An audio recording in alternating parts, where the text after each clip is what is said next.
Welcome to the She Said Privacy, He Said Security podcast. Like any good marriage, we will debate, evaluate, and sometimes quarrel about how privacy and security impact business in the 21st century.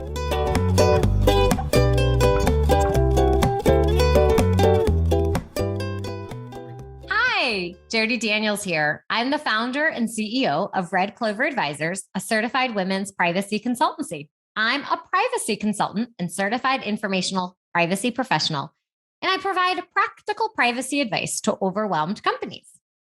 Hi, Justin Daniels here. I am passionate about helping companies solve complex cyber and privacy challenges during the life cycle of their business. I am the cyber quarterback, helping clients design and implement cyber plans, as well as help them manage and recover from data breaches. And this episode is brought to you by Clover Advisors. We help companies to comply with data privacy laws and establish customer trust so that they can grow and nurture integrity. We work with companies in a variety of fields, including technology, SaaS, e-commerce, media agencies, and professional and financial services. In short, we use data privacy to transform the way companies do business. Together, we're creating a future where there's greater trust between companies and consumers. To learn more, visit redcloveradvisors.com. Now, we're gathered here today to have a podcast. We were just talking about a Genesis concert, so I just want to make sure you're not going to break into song. I cannot confirm or deny as to whether or not that will happen. Well, everyone get ready. You might be hearing some Phil Collins tunes. Justin, do you want to kick us off and say who is with us today? I'd be happy to do that. So today, as we talk about cyber technology, we're going to be talking to Roy Dagan, who is the CEO and co-founder of SecuriThings, the provider of the first IoTOps solution designed to help organizations maximize their devices' operational efficiency and security. He started the company after many years of building cybersecurity risk management and intelligence systems. Prior to SecuriThings, Roy held multiple roles leading product and management teams in a range of companies, including RSA, Your favorite, the security division of EMC, and NICE Systems. Welcome, Roy. Hey guys, good morning. How's it going? it is good. We're so glad that you are here with us today. And we hear that you also might like Genesis. So if you want to, have a fun tune, you are welcome to do so. Yeah, I'm not sure I'll be joining and singing today. No. So instead, all right, let's dive into the fun of IoTOps. So Roy, tell us a little bit. We always like to start these conversations with how you got to where you are. Sure thing. So I've been in the tech industry for quite a while, a few years, almost 20, I guess, at this point. I started in one of the intelligence units in the Israeli Defense Forces. Obviously, like every other Israeli, traveled a bit after that for a few months. Then came back to Tel Aviv, studied computer science. But I always worked as a product manager. So I held multiple product management roles. And again, as you said, mostly in companies focused on cyber, risk detection, analytics, companies such as RSA. Yes, it used to be the security division of EMC, but now it's part of Dell, and it's even bigger now. But also NICE System and other companies. And I think it was always kind of clear to me that I want to start my own thing. Right, the main question, like many, I guess, founders, the main question was when. And I believe I was, working for a while, just trying to get to that level of experience and confidence in different corporates. And learning a lot in companies. Again, RSA was just great. It was an amazing experience over there. And I wanted to learn more before starting something from scratch. Then I called Ra'anan. So Ra'anan is our CTO, my co-founder. We worked together at RSA. And I told him about this idea of starting something where initially we started in IoT cybersecurity. And I told him a bit about the concept and about the idea, got him excited. He liked the space of IoT. He had some experience in that. Obviously, he liked, the area of cybersecurity, where he had experience also from RSA. And, he was delighted to join the ride. And then we just, started working on this thing together. Well, can you share a little bit about how you formulated this this particular niche? You were talking about how there's so many different flavors in the cybersecurity field. What had you narrow in here? So initially, we was trying to focus really on IoT cybersecurity, which is kind of a big topic, right? It's almost like saying IT security. What does that mean? That means so many things. And then we was starting to investigate all kind of areas, initially around the smart home and manufacturing and different types of organizations. And then what happened is that we decided to focus, if initially trying to focus on manufacturers, we decided to focus on where the demand really is, which is enterprises, large organizations. And we saw there was just a huge demand there. And today we're serving some of the largest, tech companies in the world, and financial institutions, and universities, and municipalities, and healthcare organizations, but pretty much across the board. So that's one thing that happened.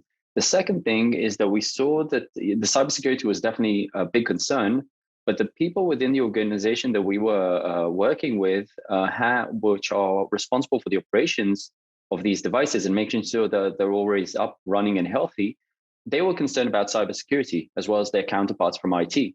But they also had the, more of the compliance concern, which became a big thing in the last few years, but then also the operational management aspects of these devices. And then we saw, okay, so it's actually bigger than just IoT cybersecurity when it comes to the enterprise. It actually includes also compliance and operational management. So we decided to kind of pull all the multiple kind of IT categories together into one solution, and coin the term IoTOps as kind of an umbrella term for this category that we've been working on creating and putting in the hands of our customers and partners. Roy, I'd actually like to ask you a follow-up question. Having been to Israel and visited the country, could you share a little bit with our audience about how working in Israeli intelligence and your time in the military defense forces for Israel has such an impact not only on you, but why Israel has been so successful creating so many great companies in the field of cybersecurity? So I think you just get a lot of experience. So it's a combination probably of experience and stuff that you learn, but also kind of the attitude of getting things done, right? You get into kind of that mindset and that everything is possible. So a lot of people come out of the army after doing some pretty amazing things, and then they decide to start a company, and they have that just a lot of kind of that attitude of, okay, we can help solve big problems. And many of these companies are huge now, right? Solving cybersecurity and other challenges. So I think it's really a combination of experience, but also kind of the attitude that comes with that. Yeah, from this side of the world, it is truly fascinating to be able to watch and think other parts of the world could benefit from that mindset for sure. But why don't we change gears a little bit and talk a little bit about what is the biggest misconception around IoT security? At least from my standpoint, is there any IoT security? That's a good question. Really good question. So I think one of the main misconceptions is thinking about IoT security as one thing as a whole. And I think also at the same time, there's probably not one solution that can solve IoT security, right? It's almost like saying IT security. There's so many different categories which are solving different IT security challenges. So it's clear today that there are also many solutions that need to be available in this space. And if we think about IT security, I believe we need to ask ourselves, what are we talking about? Are we talking about enterprises? Are we talking about consumers? Are we talking about maybe wearables? Are we talking about automotive? Then what type of devices are we talking about? And there's more questions that we really need to kind of ask ourselves to kind of focus on what the challenge is at hand and how we want to solve the challenge. Because if each one of these different areas that I just mentioned just have a unique set of challenges which are very different from each other. So I think the main misconception is kind of that term, IoT security. It's just there's multiple categories in that thing that's called IoT security, in my opinion. People are thinking about, I have multiple different devices. I need to manage all of those devices. How do you link the idea of managing multiple devices with security? So I think it actually has a lot to do with security. As you see, the organizations just, they're deploying all these devices at present time, and they're really lacking any visibility and control when it comes to them. So it's very hard to know which vendors you have. It's very hard to know which firmware versions they're running, whether they have any vulnerabilities, when a password's been rotated on these devices, or even how to rotate a password. And there's just a huge gap, and that huge gap is impacting, obviously, the security of these devices. So a lot of those questions I just went through are really related to also the cybersecurity aspect of the devices. So that's also, by the way, so that's when we as a company decided that we need this new type of solution. And sometimes I like to say that this is actually an equivalent of an IT solution, but which is really tailored for IoT devices. And that's exactly what we do. And when we speak with our customers and then also with the IT counterparts, that's exactly how they say. And they say, okay, it's an equivalent IT solution, but really catered for IoT devices. And that's also when we, going back to where we started, kind of decided to coin that term IoTOps, because it's a new category. The people, the customers are different. The different teams within the organization. They're kind of underserved. So that nobody has ever built the solution which is really for them. They're basically being tasked to deal with all these devices, huge amounts of devices, but without a solution. So what you're seeing is that they're doing a lot of things manually and reactively, and that's a big pain for them. And obviously that then has an impact on the security of the devices, because they can't deal with the security of the devices without the right tools in place. I think it would be helpful for everyone to hear, when we're talking about devices, what kind of devices are we talking about in this context? Sure. So a lot of the devices that we're focusing today around are around physical security, but then also like building management devices. So a lot of devices we deal with are around video surveillance, so cameras and the systems that manage the cameras, access control panels, and everything which has to do with physical security. But then there's also other devices that are part of that operation, because to know if a physical security device is working and to tell that team which is responsible for the devices and needs to make sure the device is always up and running, there's also the switches and PDUs and UPSs and other things, other types of devices. So the focus is making sure the physical security, then building management devices are working, but with all the other devices which are out there. So it's kind of broader than that. Thank you. I think that's really helpful. So how do you go about specifically addressing and disrupting IoT device management and security?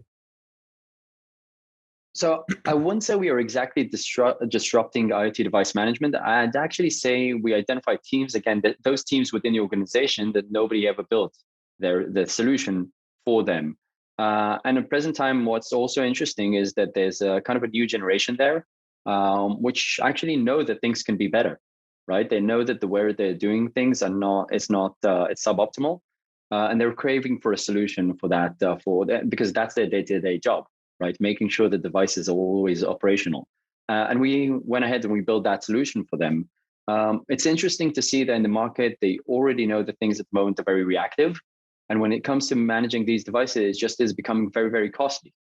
So you're putting more manpower, your system integrators are rolling out more trucks, just because there's no better way of dealing with these kind of situations today.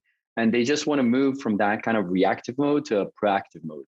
And at the end of the day, with the way we see it, we're really helping these teams achieve 5 business outcomes. So first will be improving system availability, obviously, because that's what they're chartered and that's what their main focus is, making sure that camera, when there's an issue, when there's an incident, an accident, it's always up and recording and working properly, or the access control panel will always let that person or the truck or whatever is needed to enter the premises. So that's improving system availability.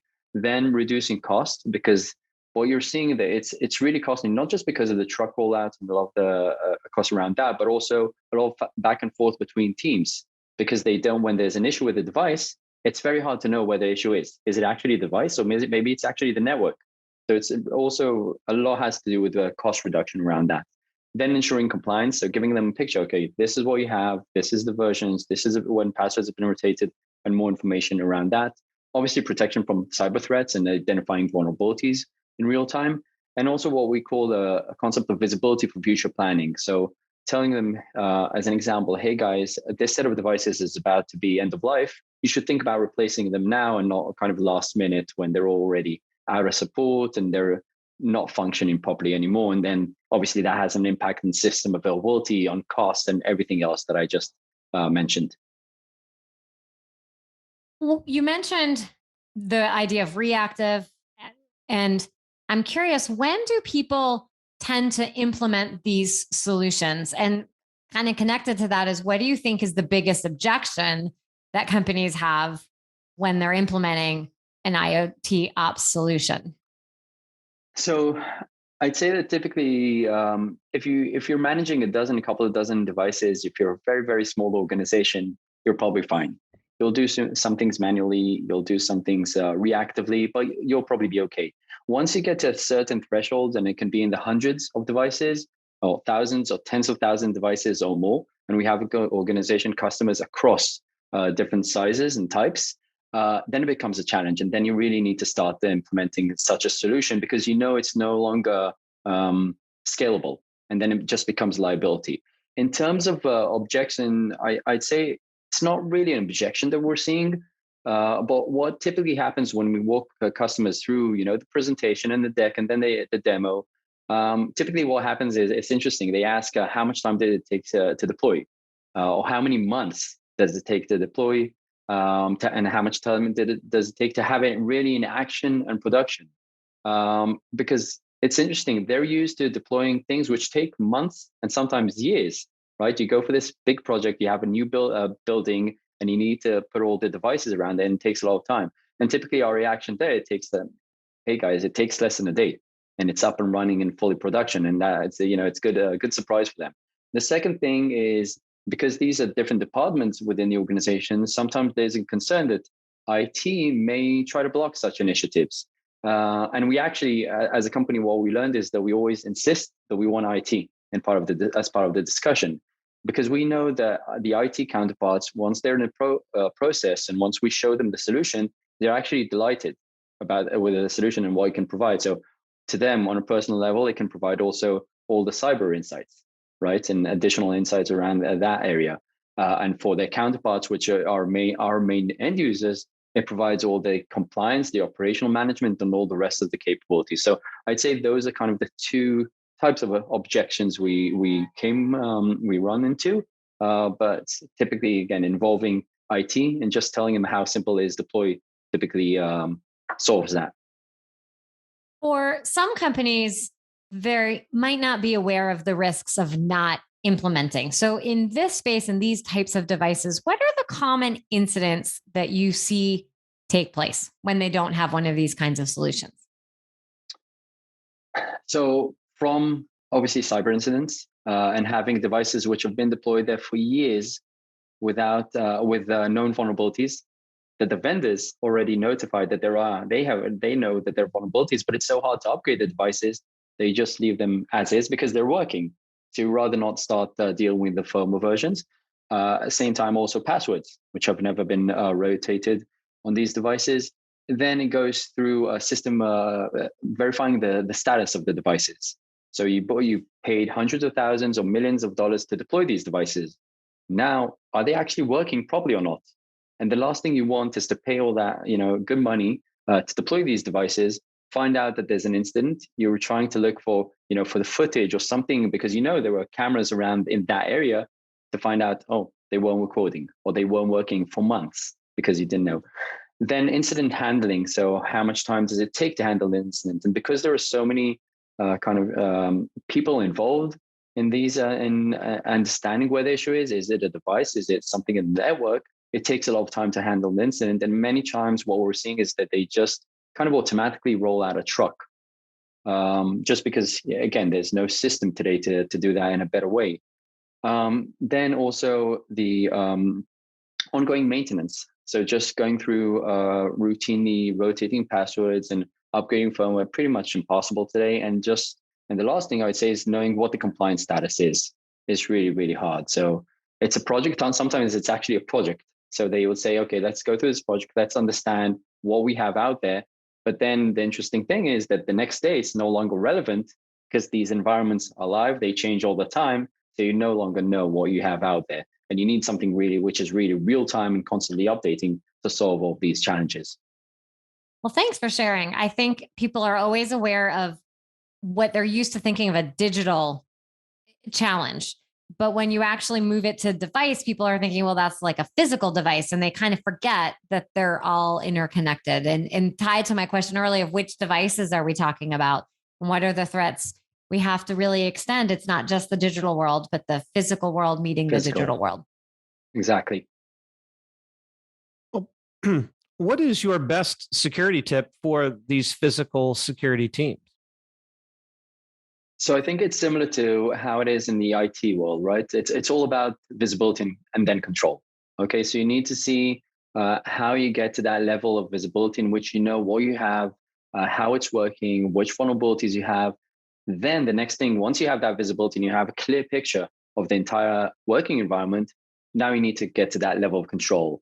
And control also means the ability to automate actions, such as, again, rotating password automatically, upgrading firmware version, restarting devices. All these are, for us coming from the IT, it sounds, okay, that's simple, right? But in some spaces, you find out it's not trivial. And it's not trivial because it is actually hard to do. You need to make sure when you try to go through those operations, you need to make sure that you're doing it in a proper way. Otherwise, again, we talked about it. This is a physical device and it's out there. It's not in the next office. If I make a mistake, I have something which is out there in the terminal or on the other side of the world, and I really need to roll out the truck to make sure that it's working properly again. So again, I think getting to that level of visibility and control, which has been around in the IT space for years, is really key for this industry. When you're not growing a company and trying to protect physical devices around the world, what do you like to do for fun? Climbing. So I've been climbing. Been climbing, rock climbing since I was a kid. I think climbing, it kind of becomes a part of what you are, who you are, after you're doing it for a while. It's also kind of the place where I can, put everything aside. I put the phone aside, the laptop, everything, and kind of, be in the zone and just focus on, having fun or getting another route done. I've been doing it for years, and it still gets me excited every single time. So do you travel and have any special places where you've climbed? So actually, every time, typically when I'm traveling, when I'm not injured because of climbing, I travel with a pair of shoes and a chalk bag. And when I have some time off, sometimes in the evening, I would go to a local gym or somewhere. Depends where I am. Sometimes I would do a weekend and go out there, to nature to get some climbing done. But typically I would travel with the climbing shoes and that chalk bag, which is essential. That sounds fun. Have stuff ready.